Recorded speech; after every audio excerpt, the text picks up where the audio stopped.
I want to start today with a number, 2.5 billion. That's a very large number. It is. That is the rough number of times your heart will beat if you live to be 80 years old. Wow. 2.5 billion contractions.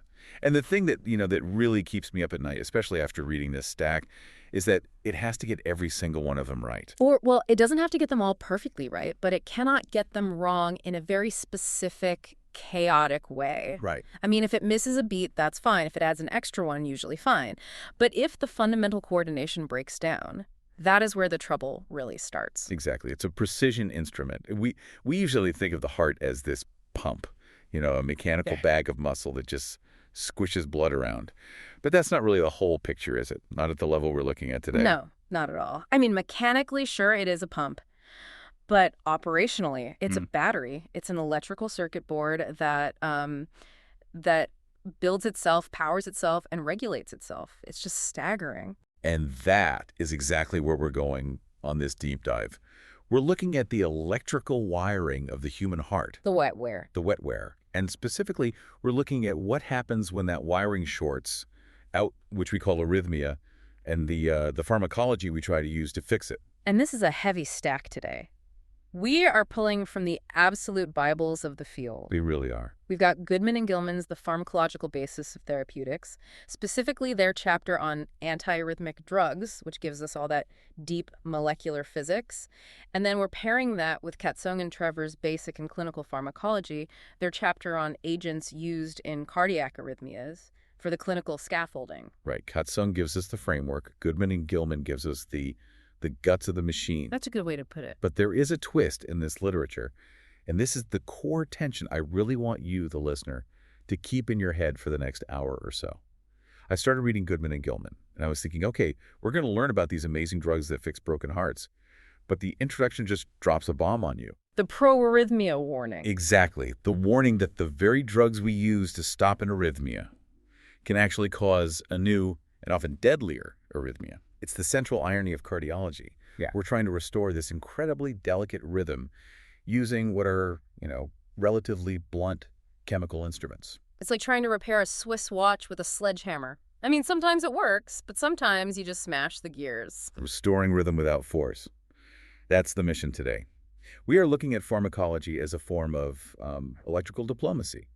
We aren't conquering the heart. We're trying to negotiate with it. That is a beautiful way to put it, because it really is a negotiation with the underlying physics. So let's map this out for everyone. We have 4 main destinations on this trip. First, we have to understand the machine itself, the circuit. How does a normal heartbeat even work? Then second, we need to understand this core concept called state-dependent block, which is really the aha moment for how these drugs actually find their targets in the first place. Then we have to move to the dark side, pro-arrhythmia. We'll look at the famous CAS trial, which was a moment that, it changed medicine forever. A truly humbling moment for the field. And finally, we'll talk strategy, the big clinical question, rate versus rhythm control, which leads to the surprising conclusion that sometimes the best move is to do almost nothing at all. A perfect roadmap. So let's start with the machine. Part 1, the physiology of the circuit. Right. We have to get granular here. When a doctor, or anyone really, looks at an EKG and sees that sharp spike, that's the QRS complex, that represents the heartbeat. But if we could zoom in with a molecular microscope, what's actually moving? What is that spike? It's not gears and pistons. No, it's a wave.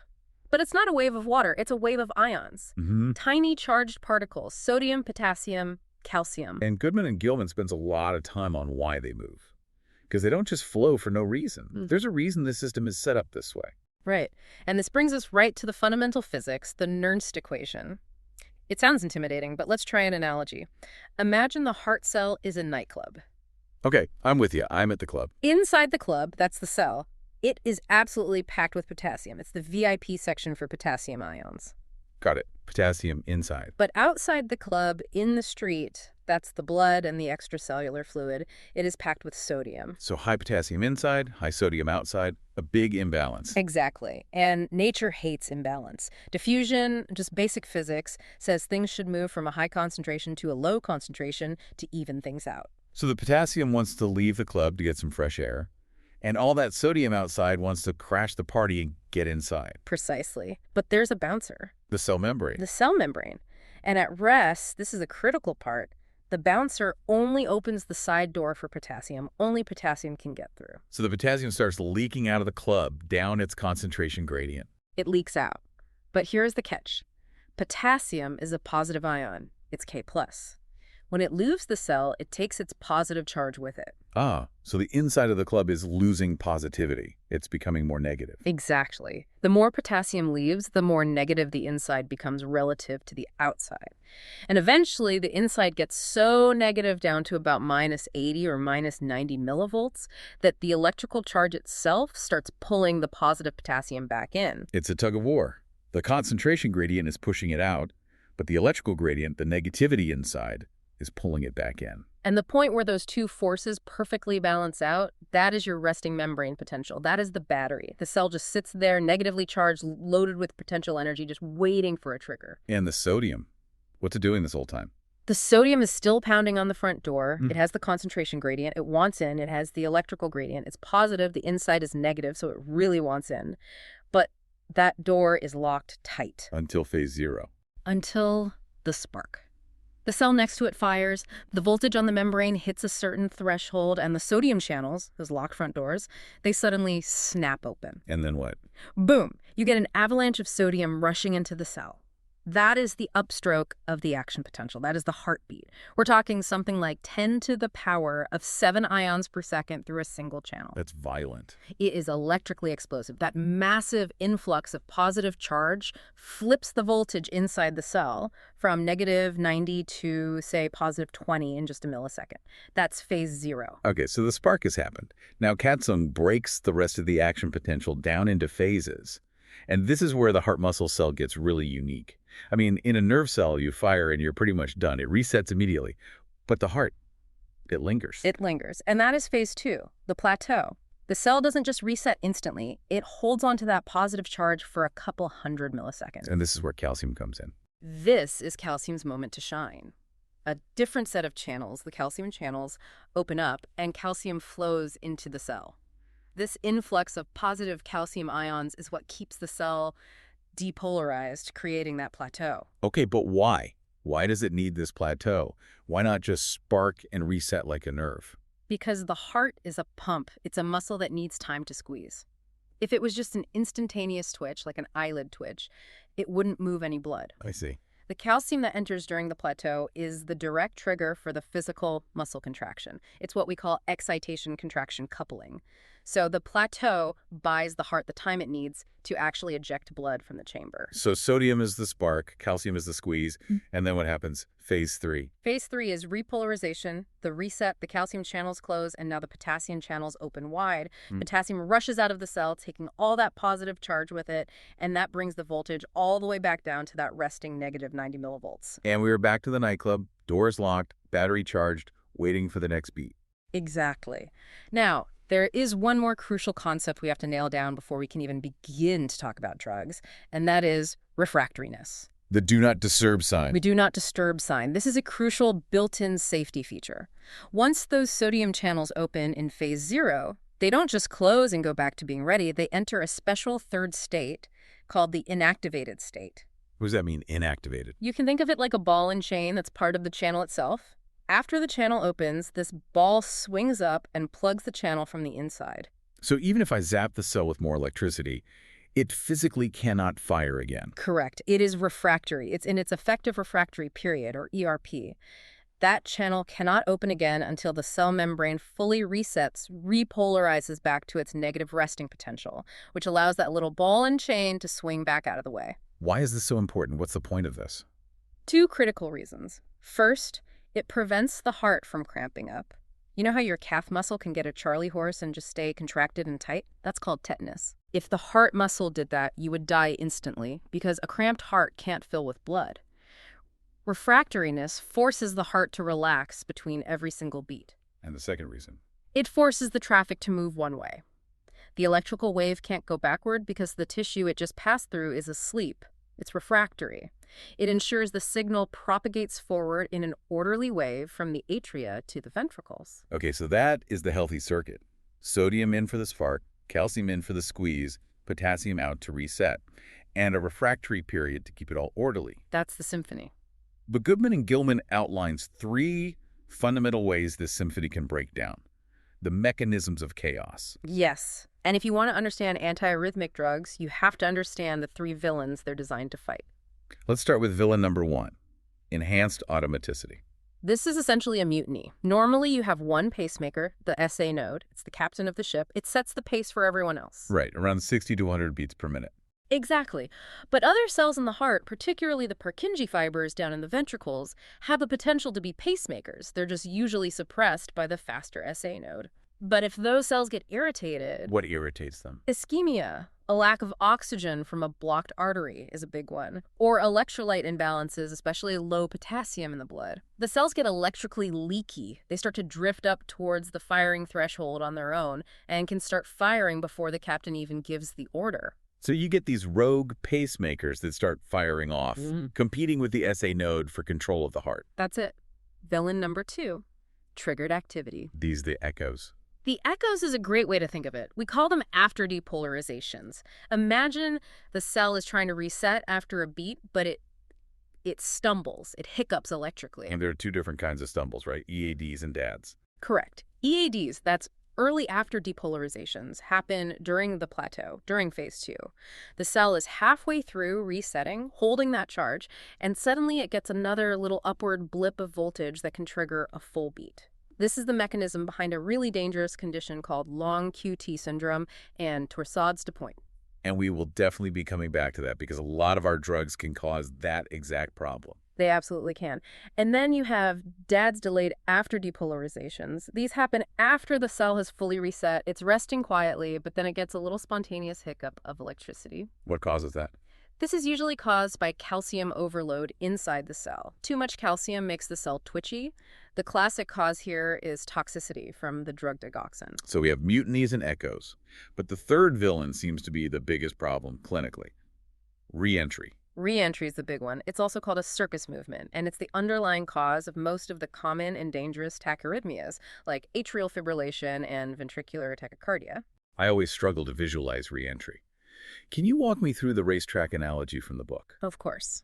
Imagine you have a loop of heart tissue, like a little circular racetrack.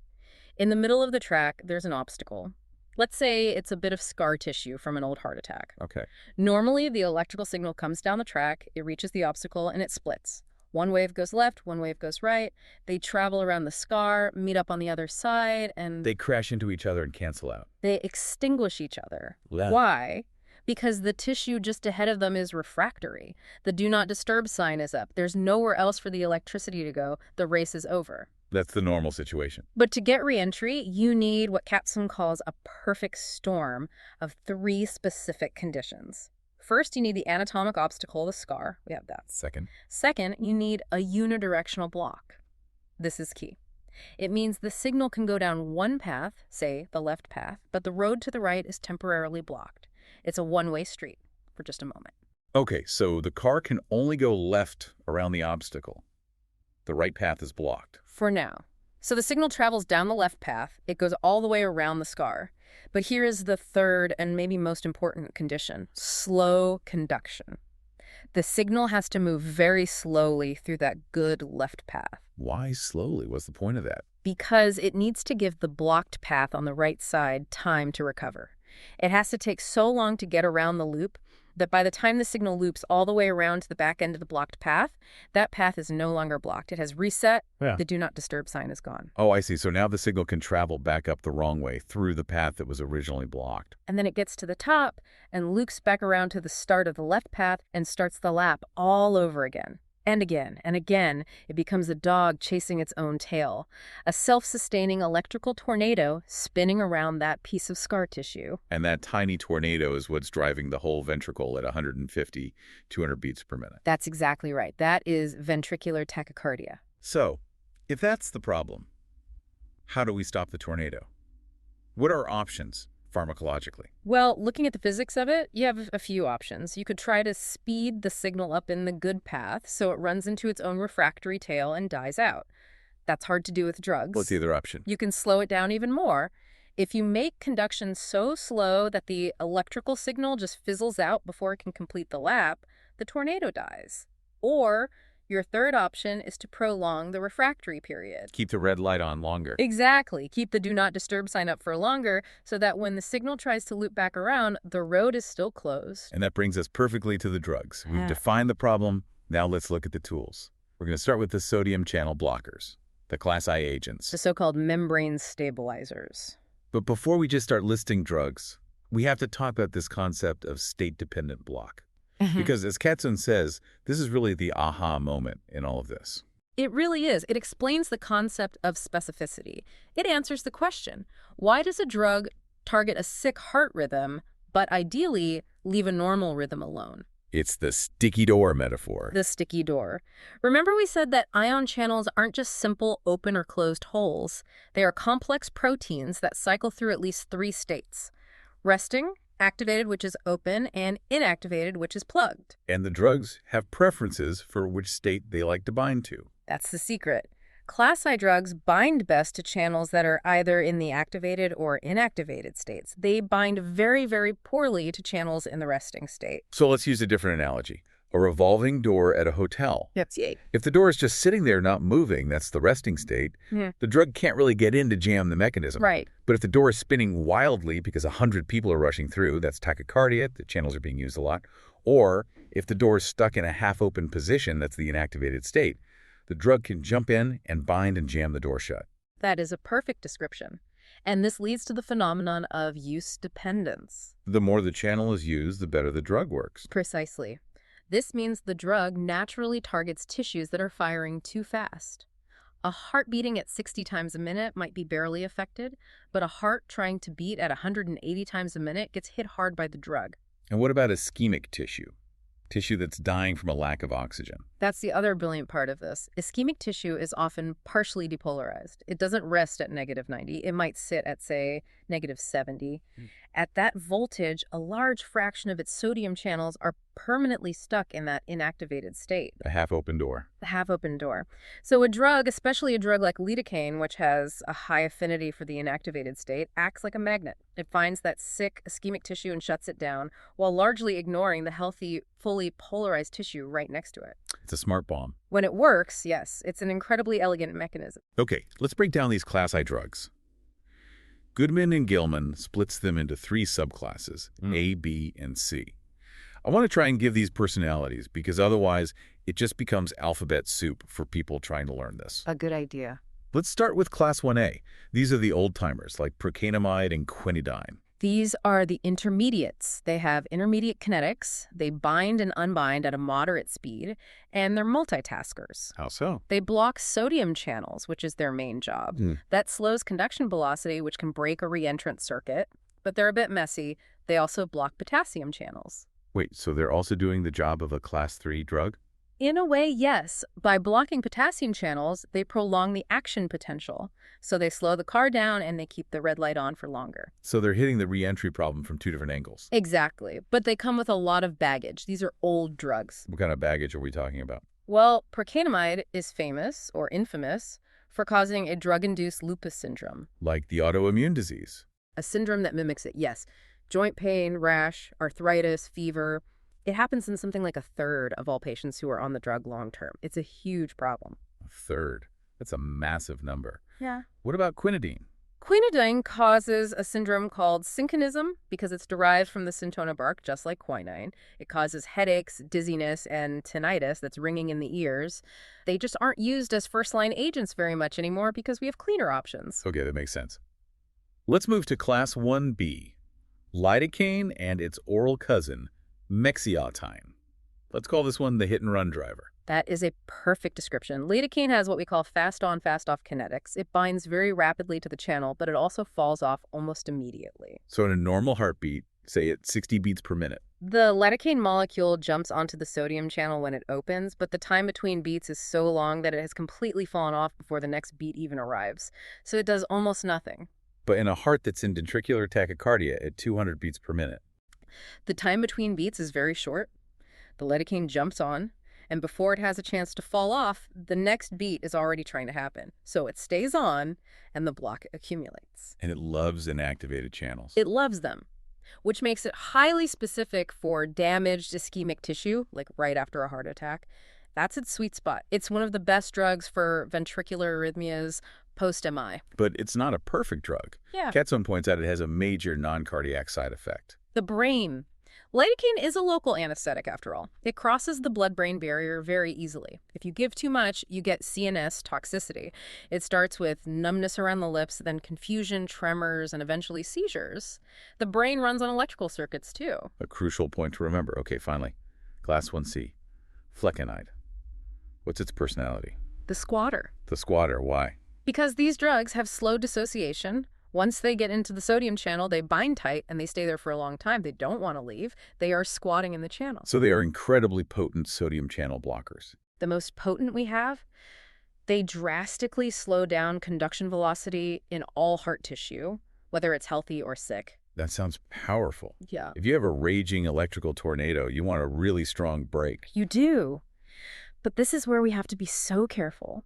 Remember the physics of reentry. What was one of the 3 critical conditions you needed to start the tornado? An obstacle, a one-way block, and slow conduction. Slow conduction, exactly. So if you give a drug that slows conduction too much, you might actually take a stable piece of tissue and turn it into the perfect substrate for a new reentry circuit. You might create the very tornado you're trying to stop. That is the ominous foreshadowing for this TSC trial. We will absolutely put a pin in that. Please do. It's a vital lesson. Let's move on. Part 4. The potassium blockers. The class 3 agents. Okay, so we're shifting gears here. We're moving away from slowing the speed of the car, and we're focusing on extending the duration of the red light. These drugs work by prolonging repolarization. That's their main goal. They primarily block a specific type of potassium channel called IKR, the rapid delayed rectifier current. By stopping potassium from leaving the cell during phase 3, they keep the inside of the cell positive for a longer period of time. Which means they stretch out the action potential? They stretch it out, and by doing so, they stretch out the effective refractory period. The do not disturb time. Right. And if you make that do not disturb time longer, then any reentrance signal that's trying to loop back around is much more likely to find that the door is still locked. The circuit dies because it has nowhere to go. And the heavyweight champion in this class, the one everyone knows, is amiodarone. Amiodarone is unique. If it were a character in a movie, it would be the rogue agent who doesn't play by the rules but gets the job done. It uses every weapon in the arsenal. Dirty is the word Goodman and Gilman uses, but they mean it in a good way, therapeutically. They do. Because it's a class 3 drug, yes, it blocks potassium channels. But it also blocks sodium channels, like a class I drug. It blocks calcium channels, like a class 4 drug. And it blocks beta receptors, like a class 2 drug. It does everything. Which is what makes it so incredibly effective. Right. It is arguably the most effective broad-spectrum antiarrhythmic agent we have. It works for atrial fibrillation, ventricular tachycardia, ventricular fibrillation, you name it. But the pharmacokinetics, how the body handles it, are an absolute nightmare. Why? Because it is extremely lipophilic. It loves fat. It loves fat. So it doesn't just stay in the blood. It leaches out and deposits in adipose tissue, in the liver, in the lungs, in the skin, in the cornea of the eye. And it has a half-life of weeks to months. Not hours or days. Weeks to months. Correct. You can stop taking the drug today, and we can still detect it in your system a year from now. And because it sticks around everywhere. It causes toxicity everywhere. Pulmonary fibrosis, a fatal scarring of the lungs, is the most feared complication. It causes thyroid dysfunction because the molecule itself actually contains iodine. It can cause liver toxicity. It causes these corneal microdeposits in the eyes. It can even turn your skin a strange blue-gray color. The Smurf skin side effect. Literally. So it's a drug you only use when you absolutely have to, and you have to monitor the patient relentlessly for all these toxicities. Now, there is a specific and very dangerous risk with the class 3 drugs, especially the pure potassium blockers like sotalol or dofetilide, and it's the exact opposite of the sodium blockers. Yes. Reverse use dependence. Explain this concept, because it sounds completely backward. It does. We said sodium blockers work best when the heart is beating fast. Use dependence.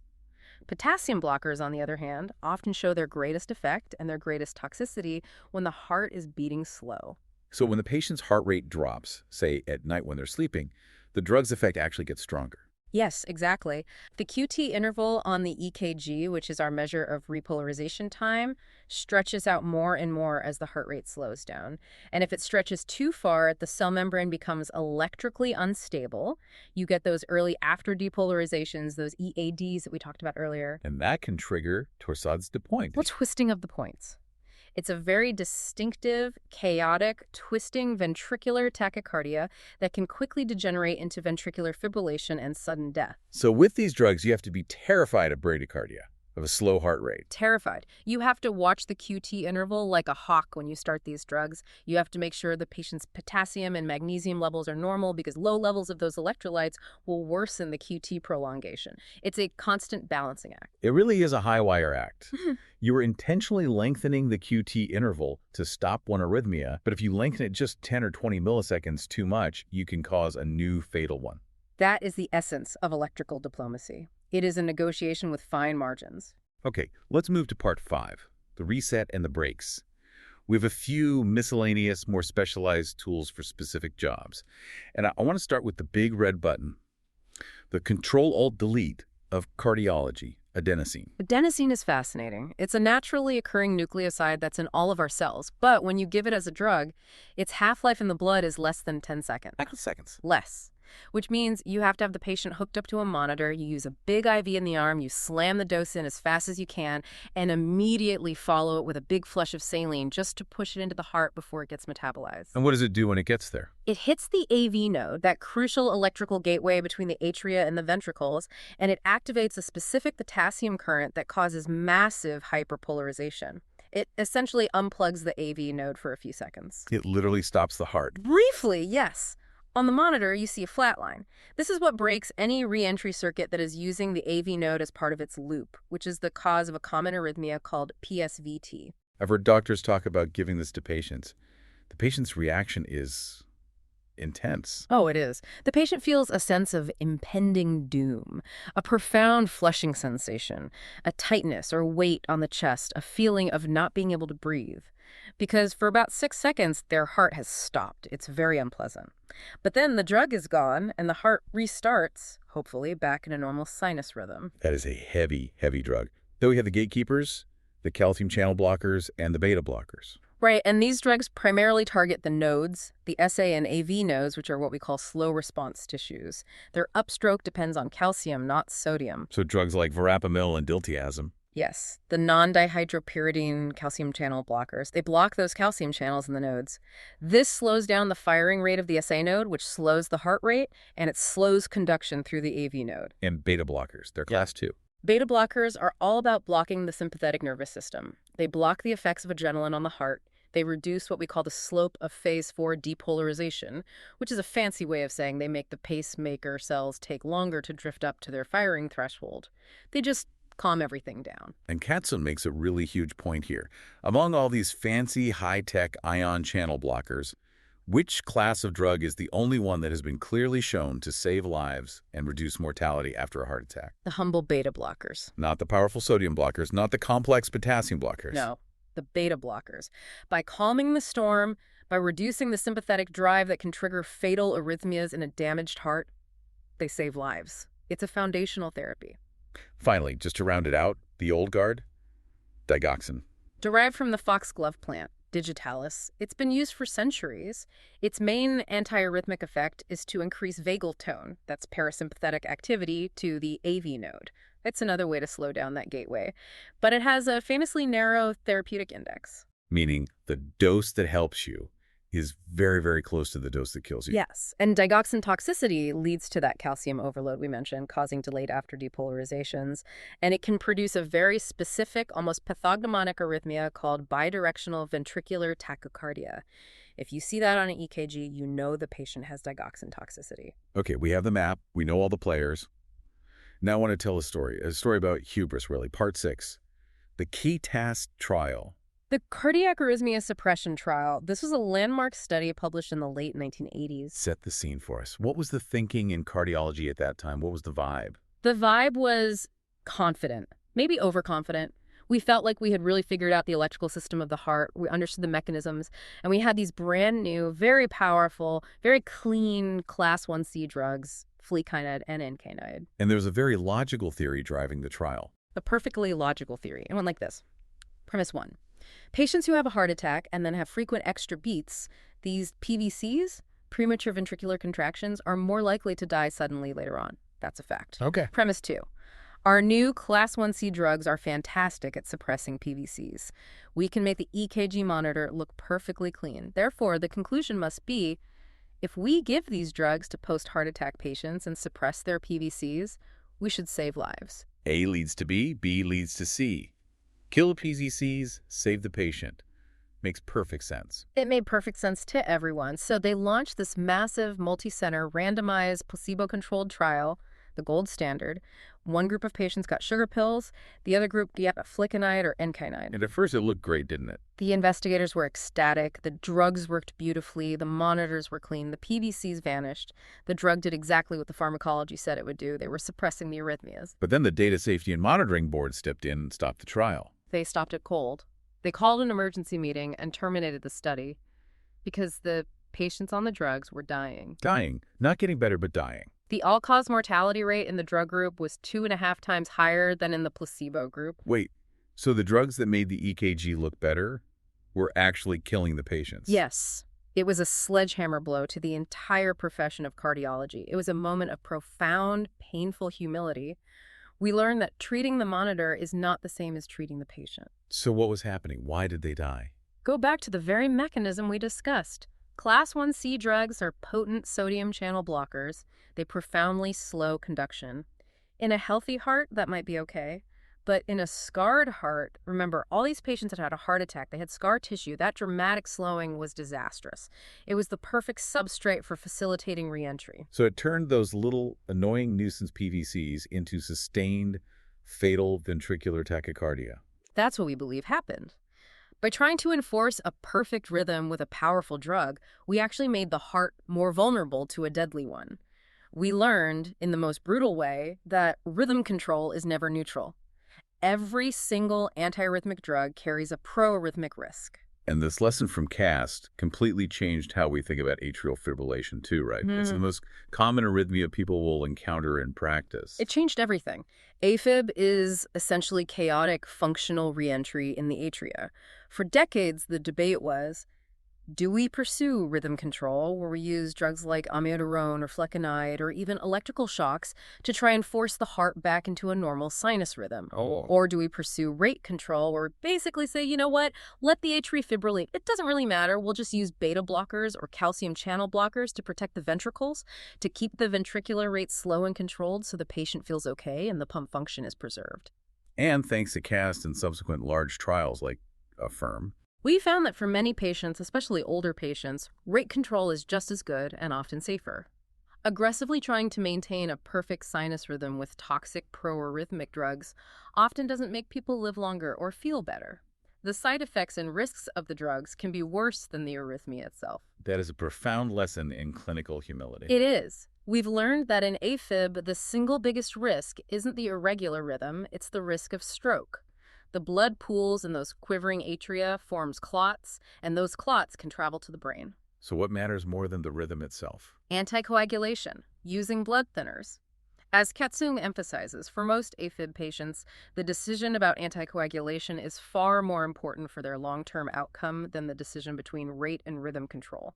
We manage the most dangerous risk rather than chasing a perfect EKG strip. So bringing this all home, circling back to our theme, electrical diplomacy. That is the ultimate takeaway. We are not electricians who are just rewiring a house with fixed properties. We are intervening in a complex adaptive biological system. We use sodium blockers to slow conduction, but not too much, or we create reentry. We use potassium blockers to extend the rest period, but not too much, or we risk torsades. We use calcium blockers and beta blockers to slow the nodes and calm the sympathetic drive. And we must always remember what Goodman and Gilman calls the moving target. The heart's electrical properties are not static. Ischemia changes the physics. Electrolyte shifts change the physics.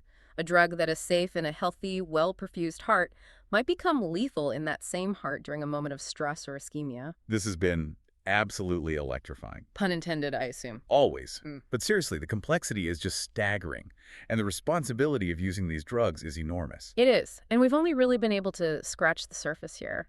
To really grasp this, you need to see the diagrams. You need to look at the shapes of the action potentials and see how the drugs change them. So that is your homework for all of you listening. Open Goodman and Gilman's chapter on antiarrhythmic drugs. Look at the graph showing the different effects of Class I versus Class III drugs.